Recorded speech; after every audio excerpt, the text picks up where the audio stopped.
Hi everyone, and welcome to an update to Video Production World for November 9th, 2014. Last time we met and we were together, everyone visited a few islands, including mine. Thank you all for coming. At that time, I had a thumbnail for the website that was just one building and me standing there in front of it. So I decided to update it. And I've updated it with this picture, which shows the island way more developed. I've since added some mountains in that area back there, and here they are, a closer up view. There's about 4 sections of rocks and creating a rock mountain. We'll be adding some more. And I've also added another geodesic dome back there, and you'll see more of that in the near future. What I hope to accomplish is to have visitors land in front of the TV studio that you see in the middle of your screen.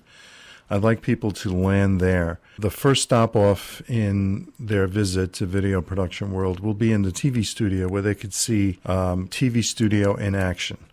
That would require cameras and other TV studio-like devices that would have to be purchased or, created from scratch. One camera that I was able to find, I was able to load into Blender. It was a Blender file to begin with, I believe, and it was able to save it as a collada file. And a collada file is a .dae file. And a DAE file is a mesh file. And the Firestorm viewer that I was using did not import mesh files. Let me bring you back to a little history. This endeavor took me down a journey to test a variety of viewers. The tests are by no means finished, but I've been able to isolate a couple of necessities requiring specific viewers. The Second Life viewer that we all started with in the first semester was, in the second semester, for me, replaced by the Firestorm viewer. Many said that it was a better viewer, and I found and have found that the Firestorm viewer, the image on my screen with the same computer, updates quicker, and it's a smoother experience, and moving and mobility is much smoother on the Firestorm viewer as opposed to the Second Life viewer. So I've stuck with the Firestorm viewer. However, the Firestorm viewer does not accept or import mesh files. In signing up for the Open Simulator Conference, they requested and suggested that the Singularity 32-bit version, there's a 32-bit and a 64-bit version, but that the 32-bit version would work best to partake in the conference. So I downloaded the Singularity 32-bit version. Lo and behold, when I opened it up, I noticed that it had an import mesh function, as you can see here.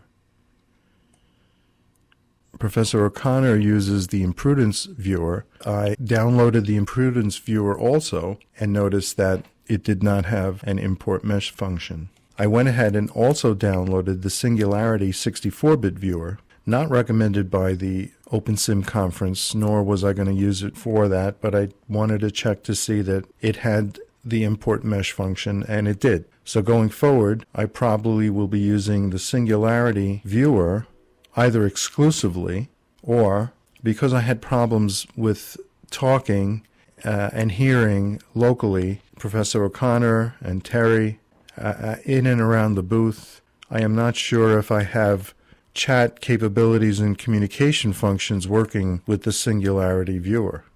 So I know the Firestorm viewer allows me to speak quite comfortably and easily. So I may perhaps have to build with the Singularity viewer so as to have the import mesh function, and then socialize with the need to communicate hearing and talking to other people with a headset might have to be done with the Firestorm viewer. I hope I can stick with the Singularity viewer, but it's having audio issues right now. But that was at the conference and not in a normal situation. I still need to test that. Here's the TV studio, and it's now more completed viewing. There are the 3 cameras. We'll walk over to the side here. I also added some of these lighting units, one on each side. I'll probably be adding a lot more. Eventually I'd like to create a grid on the ceiling and add lights to that. There's also wires that should be running to these cameras, and I'd like to add those at some future date.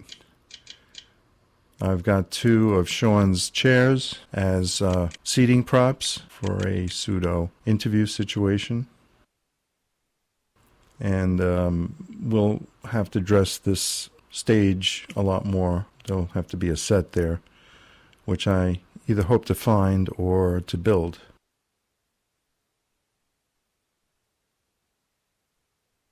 And this is the view of what the camera would see. Thanks for stopping by, and we'll see you very soon on some further updates. Bye.